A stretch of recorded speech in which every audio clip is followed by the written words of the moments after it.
All right, Kate is asking the question, is it worth leaving default super insurance with no exclusions for a better quality policy outside of super if pre-existing conditions now apply? It's a great question. So a lot of what we like to do is keep that default cover where it is because, as you said, Kate, it doesn't have exclusions on it. But the policies themselves, may not be great quality. But if you're going to get a mental health exclusion somewhere else, then you may as well keep that, even if there are some downsides to that policy. But what you can do is you can actually hold both. You can hold it outside of super and hold that cover. So historically, what we try to do is we try to mix and match the covers together. Now these days at Sky, what we like to do is take out full retail cover externally, unless there's a lot of cover within the default, and just keep those lower levels of cover. Okay, so question on that. If you did a risk needs analysis and, for example, this person needs $1.5 million of money should they die. So the need is $1.5 million, less $400,000 in their super, which they've actually got, $400K, because we don't need to insure that, which means maybe we need $1.1 million of death cover. If they had a default $100,000 of death cover, for the sake of the needs analysis, would you just ignore that and still recommend $1.1 million? Yeah. These days we do.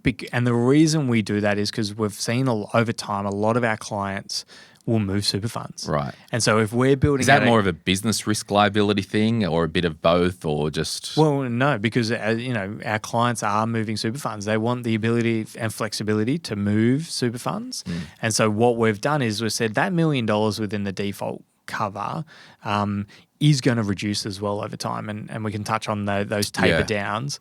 But, we don't believe, most default super covers, they will come down really quickly. So and today maybe $100,000, but literally you're 2 years older and it can come down to $70,000. Yeah. And so that's something that we know with a new policy we can't match that decrease as easily with an increase. But I mean, there's probably just for the client of you, aka listeners out there, you want certainty with stuff like this. Correct. You're not going to get certainty from unitized cover within a super fund. And maybe just jump in, how does that work and decrease when it's a unitized cover? Yeah, so unitized cover means that you have a certain amount of units. So you might have 6 units or 5 units and each unit is $20,000. Yeah, so exactly. $100,000. $100,000 today. Now, those units within the insurance PDSs, within the super funds, which, I looked at the top 4 super funds in Australia and it took me 45 minutes to work out these tables. So it's not that easy to find these numbers. But you can look at the PDS and it says, if I'm 39, you will get, 5 units of $20,000 each. But once you're 40, each of those units will become $15,000. Okay, so now I've automatically gotten $75,000 worth of cover and I've just had my birthday. So, I'm just a little bit older. So you kind of look at it a couple of ways. The trustee, aka the super fund, has a responsibility to provide some cover for their members. Yep, awesome. The group cover, yes, awesome. In theory, as we get older, our assets should be growing, which should in theory mean we need less death or TBD cover. But the problem is you want to have that control of when to drop your cover. Exactly. The other reason is the trustees have the discretion to change these policies over time. So, historically, Australian Super, their disability benefit was not too bad, but now they've just weakened their disability benefits, which, historically, if we relied on that cover, even if it was $160,000 worth of cover, we're still relying on it at the time of claim. Now, as an advisor, I don't know what that term is going to be at claim time. So I don't know if we're going to claim in 5 years or 10 years' time. And the trustee may say, actually, you know what, those units, we're actually going to dial them even further back because that's a discretion trustees have for their members. They're insuring millions of members. I remember at the time MTAA Super used to be for the motor industry, which I think they're now Care Super because they've all merged and whatnot. Overnight, a client sent me a letter, their default cover of, $400,000 of TBD cover. It said from 1 July this year, your definition of TBD is changing. So it was an any occupation definition. The old definition was you are unlikely to work in any job or occupation that you're reasonably suited or trained for. We are changing it to you are unable. So same definition, one word change overnight, which you have no control. And it's probably more because that, I think you touched on before with TAL, the super fund every 3 years, they may have retendered the insurance and the new group super said, yeah, we can do this, it's cheaper. But the TPD definition is harder to beat. That's why it's a bit cheaper. And that's it. And people may have missed that. You know, the difference between unlikely to go back to work and unable. Yeah, hey, doctor, do you reckon I'm unlikely to ever work again? Oh, yeah, probably.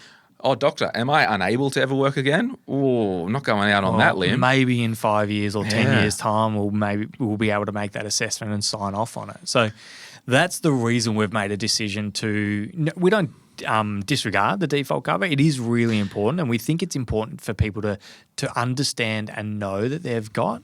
But the issue being that the trustees can make changes, when they need to, at the benefit of their millions of members, is really important. Another example is this consolidation of super funds. So I'm sure a lot of listeners will be with a super fund that they may not have signed up with because there's a lot of consolidation.